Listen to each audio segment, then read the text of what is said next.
어제 문재인 전 대표와 쌍두마차죠. 네, 지금 지지율 2위를 기록하고 있는 반기문 전 유엔 사무총장 얘기를 해보도록 하겠습니다. 네. 반 총장, 10년 동안 미국 뉴욕 그 공관에서 거주를 해왔었는데요. 이 공관에서 드디어 짐을 뺐습니다. 자, 이 자리에서 기자들과 만나서 이런저런 얘기를 나눴는데요. 네. 자, 한국에 들어오는 일정 왜 앞당겼냐 이런 질문에 어떻게 대답했는지 들어보시죠. 네. 그날이 보니까 일요일이더라고요, 보니까. 그래서 일요일 날 도착하는 게 좀 여러분들이 이제 피해도 끼칠 것 같고, 그래서 금요일에 가는 게 낫겠다, 이런 생각을 했습니다. 사실 본인은 뭐 세계적인 명문 하버드대에서 강연도 네. 하고 12일 이후에는 하려고 했는데 네. 이것도 취소했어요. 이게 뭐 일요일이라 기자분들 봐주려고 뭐 목요일로 땡겼다고 말씀하시는데 글쎄요. 일요일에 원래 기자들 출근하는 네, 다 날이에요. 출근합니다, 일요일에. 예, 원래 그날 중요한 얘기 해야죠. 예, 이제 그러니까 월요일날 조간에 이제 일면에 실리려면 일요일이지만 그렇지만 요즘에는 뭐 신문보다는 페이퍼 신문보다는 그 실시간으로 중계되는 게 더, 방송이잖아요. 예, 방송이 더 필요한데 문제는 보는 분들이 외출할 수가 있죠. 일요일은 제가 보기에 기자분들 봐주기보다는 목요일 날 좀 스포트라이트 받으면서 좀 실시간 중계되는 상황에서 귀국을 원하시는 것이 아닌가 그런 예측이 드는데 이러다 새벽에 들어오시면 제 예측이 틀려지는데. 네. 네. 어제도 이 자리에서 저희가 이제 반기문 전 총장의 측근인 오준 전 대사와 얘기했을 때 이제 일정 얘기 물어봤을 때 참 신중하게 답변을 했는데 자, 박근혜 대통령과는 매년 인사를 하던 그런 뭐 사이였는데 올해는 어떻게 하겠느냐 기자들이 한번 물었더니 또 이렇게 대답했습니다. 직무 정지가 되셨기 때문에 다른 의도가 있는 건 아닙니다. 그분들한테 매년 했고 어떻게 하는 것이 좋을지는 좀 생각을 일단 직무 정지에 들어가셨기 때문에 이를 대외적으로 어떻게 하시는 건지 그걸 좀 가늠하기가 좀 어려웠던 점이 있습니다. 다른 의도는 없었다 이런 말씀을 드리고 필요하면 제가 이제 귀국해서라도 한번 전화를 드릴 수가 있습니다. 그런가 하면은 이희호 권양숙 여사에게는 전화를 했다 이런 얘기를 또 이제 기자들이 물었을 때 저렇게 얘기한 거거든요. 그렇죠.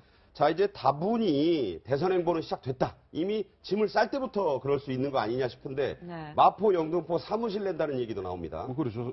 오면 거처할 곳은 있어야 되지 않겠습니까? 집이야 옛날 떠나기 전에 사당동인가 집은 있다고 합니다만은 어떤 사무실이 있어야 될 것이고 아마 그 주변에서들 아마 그 주변 그 측근들이 이렇게 저렇게 준비하는 가운데 있는데 저는 아까 조금 전에 그 광경 중에 굉장히 주목해서 봤던 것이 그 반기문 전 유엔 5시 30분 서울 도착이라고 대충 구체적 시간까지 못 박아놨어요. 네. 근데 저는 저거 보면서 느낀 게 하나 있습니다.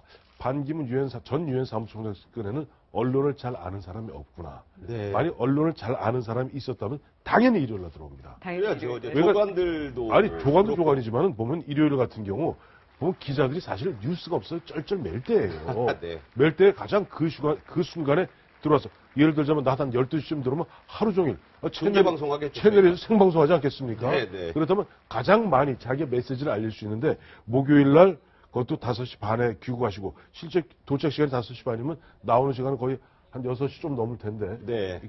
옆에 언론을 잘 아는 분이 없구나 하는 생각이 네. 듭니다. 외교관들만 잔뜩 있잖아요. 네, 반기문 전 총장에게 기자들이 또 이렇게 질문했습니다. 자, 누구와 손잡을 것이냐가 가장 큰 관심거리 아니겠습니까? 그래서 제3지대 출마 가능성 있느냐라고 했더니 지금은 답할 때가 아니다 이렇게 얘기하면서도 가급적 광범위한 사람들 그리고 그룹과 만나서 의견을 교환하는 게 바람직하다 이렇게 얘기를 했어요. 무슨 뜻인가요? 일단 조기 귀국을 서두른 것은 신년 초 여론조사 결과가 반기문 전 사무총장이 한 절반 정도의 언론사로부터는 문재인 전 대표하고 이길 줄 알았는데 한 언론사를 제외한 전부 다 문재인 전 대표에 진 걸로 나타나기 때문에 1대8이었죠. 예, 마음이 조급하기 때문에 빨리 나와서야 한다는 생각이 들어서 아마 나와서 마포에 사무실도 내고 이번 주 일요일 날 반사모 전국대회도 그래서 개최되는 것 같습니다. 반사모? 예, 반기문을 사랑하는 모임 전국대회도 개최되는 것 같고 아마도 제가 볼 때는 가만히 있으면 새누리당 같은 경우는 후보가 없는데 추대해 줄 것 같고 하지만 개혁보수신당에는 갔을 경우에는 경선해야 될 것 같고 네. 둘 중에서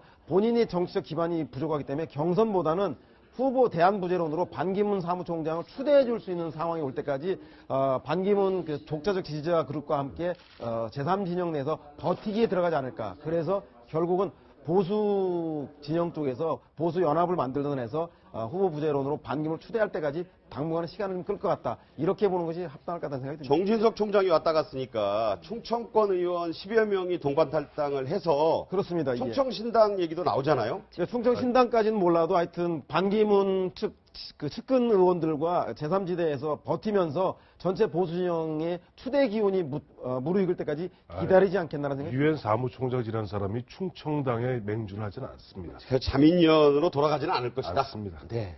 자, 이런 전망 나왔는데 며칠 안 남았으니까 저희가 뭐 이 변호사 말씀하신 날짜도 좀 한번 맞는지 보고 어떤 발언을 할지 지켜봐야 될 것 같습니다. 자, 오늘 얘기는 여기까지 나누겠습니다. 고맙습니다.